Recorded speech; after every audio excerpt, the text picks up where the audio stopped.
Assalamualaikum warahmatullahi wabarakatuh. Selamat berjumpa kembali dengan saya di channel Bubing Writing Paper. Apa kabar sobat semua? Mudah-mudahan kalian juga dalam keadaan tetap sehat selalu. Terima kasih buat sobat yang masih setia menonton channel Bubing Writing Paper dan sudah subscribe ke channel ini. Saya doakan mudah-mudahan rezeki kalian lancar. Kemudian bagi sobat yang baru bergabung, silakan di subscribe, kemudian aktifkan tombol loncengnya agar kalian mendapatkan notifikasi update informasi yang terbaru.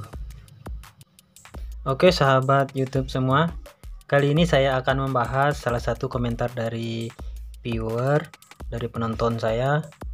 Pertanyaannya, apa sih penyebab dari pengajuan pinjaman saya ke bank sudah beberapa kali ditolak? Oke, di kesempatan ini saya akan membahas masalah itu. Barangkali salah satunya ada permasalahannya sama seperti komentar viewer tersebut.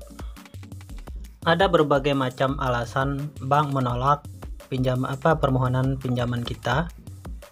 Berbagai macam alasan, terkadang kita bisa saja menunggak alias tidak bayar tagihan tertentu. Salah satunya bisa jadi tagihan kredit yang belum kita lunasi. Kemudian bila hal tersebut terjadi, apakah dapat mempengaruhi catatan kredit kita? Jawabannya adalah iya. Karena ini sedikit banyak dapat mempengaruhi catatan kredit kita. Baik itu mengambil angsuran kredit dari aplikasi tertentu maupun perusahaan leasing. Kemudian pinjaman ini akan tercatat di Bank Indonesia atau BI.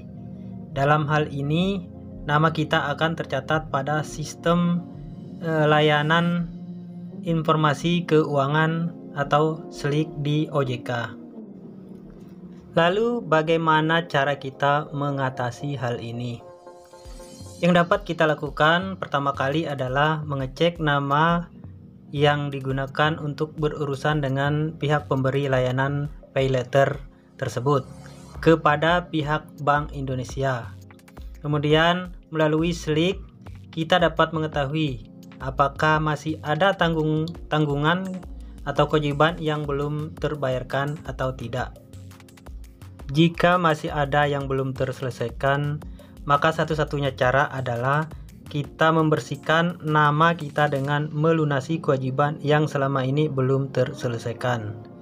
Setelah kita mengecek data kita di SLIK dan apabila masih ada kewajiban yang belum terselesaikan, kita dapat mengecek kembali berapa jumlah kewajiban yang belum terbayarkan kepada pihak leasing tersebut dan berapa bulan keterlambatannya. Dan perlu kita ingat bahwa semakin lama kewajiban tidak terbayarkan, maka denda juga akan semakin besar. Jadi, segera lakukan pembayarannya. Tapi, kadang-kadang juga kondisi ini bisa saja terjadi lantaran adanya kesalahan dari pemberi layanan kredit tersebut. Dalam beberapa kasus di masyarakat, secara tiba-tiba memiliki tagihan pay letter, padahal dirinya diketahui tidak pernah menggunakan layanan tersebut. Bisa jadi data pribadi kita digunakan oleh orang lain. Jika hal ini terjadi, maka hal pertama yang harus kita lakukan adalah menghubungi atau melaporkan permasalahan tersebut kepada pihak pemberi layanan kredit tersebut untuk meminta konfirmasi. Nantinya, bila kita terbukti tidak pernah menggunakan layanan tersebut, maka tagihan kita seharusnya dapat segera dihapuskan. Nah, untuk melakukan pembersihan skor kredit kita butuh waktu berapa lama? Untuk pembaruan data BI checking atau SLIK dilakukan maksimal 30 hari dari hari pelaporan penghapusan tagihan. Selain itu, pihak pay letter juga akan menerbitkan surat keterangan penghapusan atau pelunasan tagihan untuk digunakan sebagaimana mestinya sambil menunggu proses pembaruan data SLIC. Jadi, walaupun data SLIC kita belum diperbarui di BI, namun dengan surat keterangan dari pay letter tersebut, kita tetap dapat mengurus administrasi yang dibutuhkan. Tapi kita jangan lupa untuk tetap mengecek data SLIC dan jangan sampai data tersebut tidak diperbarui. Berikut cara kita mengecek catatan kredit kita pada layanan informasi debitur di sistem layanan informasi keuangan atau SLIC. Bisa kita lakukan secara online. Layanan ini diberikan oleh OJK melalui laman resmi, yaitu konsumen.ojk.go.id/t/dplk/registrasi. Namun layanan ini tidak bisa dikuasakan, oleh karena itu harus kita sendiri yang melakukannya. Layanan ini juga setiap hari itu sudah ada kuotanya, makanya kita akan diminta untuk mengisi tanggal layanan dan memilih jam antrian. Lalu jika kita tidak bisa memilih antrian pada hari itu, kita bisa memilih hari yang kuotanya masih tersedia. Selanjutnya kita akan diminta mengisi data secara lengkap, seperti nama, nomor induk atau NIK, tempat tanggal lahir, jenis kelamin, kemudian nomor telepon, dan email sampai alamat. Kemudian kita juga akan diminta untuk melampirkan foto eKTP untuk WNI dan paspor untuk WNA. Kita juga diminta untuk memilih kebutuhan permintaan IDEP ini untuk kebutuhan tertentu.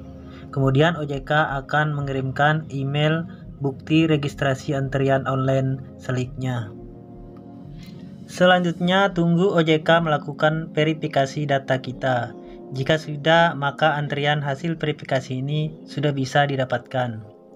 Kemudian apabila data dan dokumen yang disampaikan telah memenuhi persyaratan, maka kita bisa ikuti instruksi yang ada di email, yaitu mencetak formulir pada email untuk melengkapi data dan memberikan tanda tangan sebanyak 3 kali. Lalu di photoscan formulir yang sudah ditandatangani dan kita kirim ke nomor WhatsApp yang tertera pada email peserta beserta foto selfie dengan menunjukkan KTP. Berikutnya OJK akan melakukan verifikasi lanjutan via WhatsApp dan melakukan video call apabila diperlukan. Jika data kita lolos, maka OJK akan mengirimkan hasil IDEP SLIC beserta cara membaca IDEP melalui email. Nah, demikianlah sahabat YouTube cara mengecek catatan kredit kita pada SLIC BI atau Bank Indonesia. Kemudian cara untuk membersihkan skor kredit kita.